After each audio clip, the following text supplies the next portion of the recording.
네, 여러분 안녕하세요. 김정 목사입니다. 오늘도 역시 우리 말씀 묵상 같이 보도록 하겠습니다. 오늘 말씀은 사무엘하 7장 1절에서 7절 말씀입니다. 사무엘하 7장 1절에서 7절 말씀. 우리 말씀 먼저 보도록 하겠습니다. 여호와께서 왕을 주위의 모든 원수로부터 완전하게 지키셔서 왕이 궁에 편안히 살게 되었을 때 왕이 선지자 나단에게 말하기를, 보십시오. 나는 백향목 궁에 살고 있는데 하나님의 궤는 회장 가운데 머물고 있습니다 하니, 나단이 왕에게 말하기를, 여호와께서 왕과 함께 계시니 왕의 마음에 있는 대로 무엇이든지 가서 행하십시오 하였다. 밤이 되었을 때 여호와의 말씀이 나단에게 임하셨다. 내 종 다윗에게 가서 말해라. 여호와께서 이같이 말씀하셨다. 내가 나를 위하여 내가 거할 집을 건축하려느냐?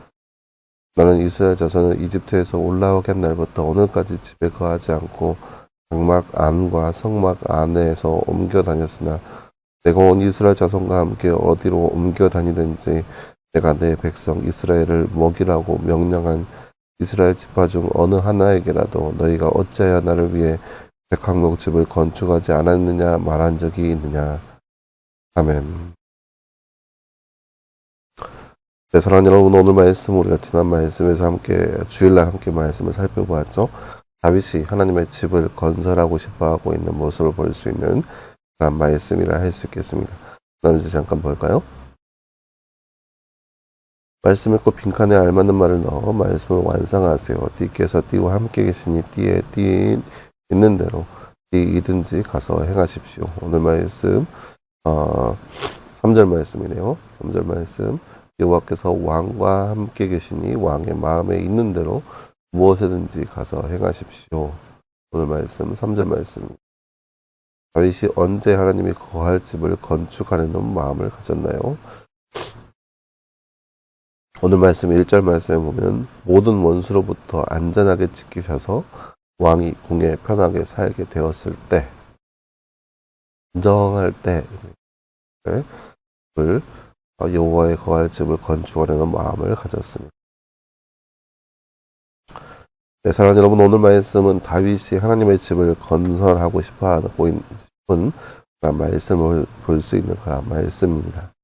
오늘 말씀 1절 말씀 아까 보았듯이 여호와께서 왕을 주위의 모든 원수로부터 안전하게 지키셔서 왕이 궁에 편안하게 살게 되었을 때, 다윗이 하나님의 성막을 보고 성막이 너무 초라하다라는 것을 느끼고 하나님의 집을 건축할 것을 마음먹게 됩니다. 시점을 잘 보세요. 하나님께서 왕에게 평안함을 허락하여 주셨습니다. 그리고 왕은 왕의 궁에서 편안하게 살게 되었습니다. 그런데 그 시점에서 다윗이 하나님의 성막이 거하는 장소를 보게 된 거예요.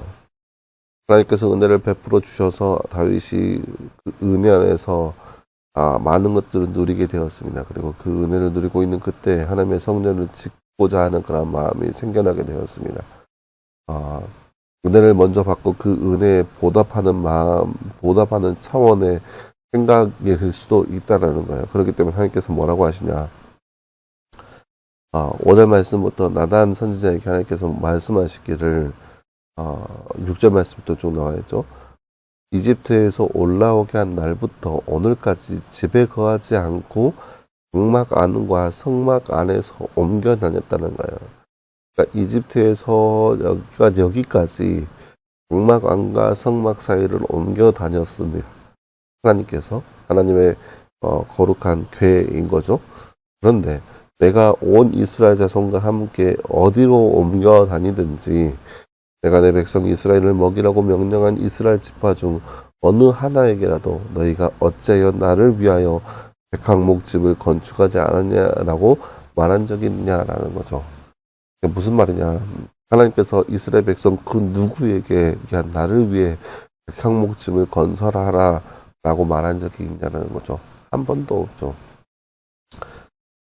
하나님께서 모세에게는 성막을 지으라고 명령하셨습니다. 성막을 지어서 그 안에서 예배하라 라고 말했습니다.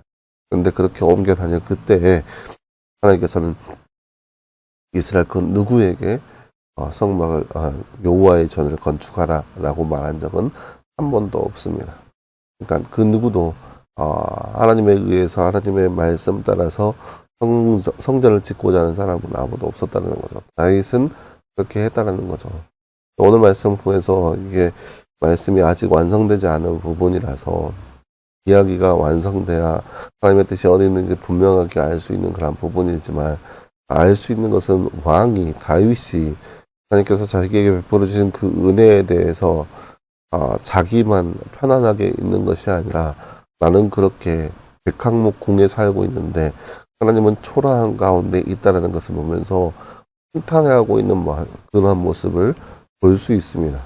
이게 쉽게 드는 마음은 아니거든요. 사람은 편안할 때 더 편안해지고 싶고 사람은 안락함 가운데 있을 때 자기 만족 가운데 빠지기가 쉽거든요. 그런데 다윗은 그렇지 않았다는 거예요. 다윗은 편안할 때 하나님의 전이 불편함을 본 거예요.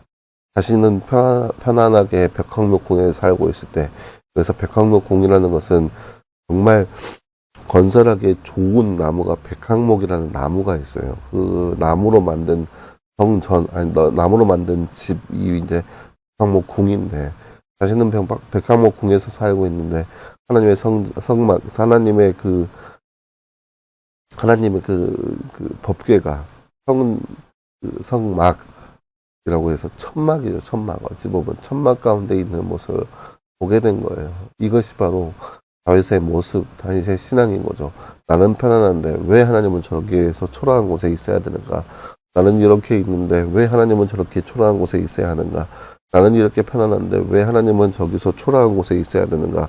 나는 이렇게 어마어마하게 멋있는 곳에 살고 있는데 왜 하나님은 저렇게 초라한 곳에 있어야 되는가? 하나님은 나보다 훨씬 뛰어난 분인데 나보다 훨씬 편안한 곳에 있어야 되는 거 아닌가? 나보다 훨씬 뛰어난 곳에 있어야 되는 거 아닌가? 이게 다윗의 마음이었다는 거예요. 자신이 왕이지만 자기 위에 하나님이 계시다는 것을 분명하게 알고 있었어요. 그렇기 때문에 자신의 평안함을 대해서 만족하고 안주하는 것이 아니라 하나님을 바라보게 되는 것이고, 하나님을 보면서 하나님의 그 성막이 불편하게 보이는 것이고, 그렇기 때문에 하나님의 성전을 만들고자 하는 그런 열망이 생겨나가는 거예요. 이게 하나님을 향한 다윗의 신앙이고 다윗의 모습인 것을 오늘 말씀에서 우리가 볼 수 있습니다. 사랑하는 여러분, 오늘 말씀을 통해서 우리가 생각할 수 있는 것은 나의 평안함과 만족함 가운데 안주하며 사는 것이 아니라 내가 평안할 그때 하나님은 어디에 계시는지, 내가 안전할 그때 하나님은 어느 곳에 계시는지, 내가 평안하고 안전한 그때 하나님은 과연 나에게 있어서 어떠한 곳에 있는지 분명하게 살펴볼 필요성이 있는 것이고, 그리고 하나님 또한 나와 함께 하신다는 그 생각을 가지고, 아니 그 어떤 것보다는 하나님은 나보다 훨씬 뛰어난 분이라는 생각을 가지고 내가 이만큼 안전하다면 하나님은 더 위에 있어야 하는 것이 그런 신앙의 모습, 내가 이만큼 높은 자리에 있을 때 하나님은 훨씬보다 높은, 나하고 비교도 안 될 정도로 높은 곳에 있어야 한다는 그런 생각, 그런 신앙, 나보다 훨씬 높고 나보다 훨씬 존귀하시고 나보다 훨씬 거룩하신 분이 하나님이라는 그 모습, 그 신앙이 바로 우리의 삶의 모습 되어서 하나님을 더욱더 존경하고 하나님을 더욱더 경외할 수 있는 삶, 그런 삶의 모습이 바로 우리의 모습이 되기를 간절히 소망합니다. 함께 기도하겠습니다. 사랑하는 하나님, 감사합니다. 주님, 오늘 말씀을 통하여서 하나님을 경외하여 하나님의 집을 짓고자 하는 다윗의 모습을 함께 살펴보았습니다. 오늘 말씀을 통하여서 우리도 역시 하나님을 경외하고 하나님을 더욱더 존경하여서 하나님과 함께할 수 있는 우리의 모습 될 수 있도록 우리 가운데 함께하여 주시옵소서. 오늘 말씀 감사드리며 살아계신 예수님의 이름으로 기도하였습니다. 아멘. 네, 사랑하는 여러분, 감사합니다. 오늘 하루도 늘 말씀 안에서 승리할 수 있는 저와 여러분 되기를 간절히 소망합니다. 여러분 수고했고요. 내일도 역시 우리 말씀 묵상으로 함께 찾아보도록 하겠습니다. 여러분 수고했습니다.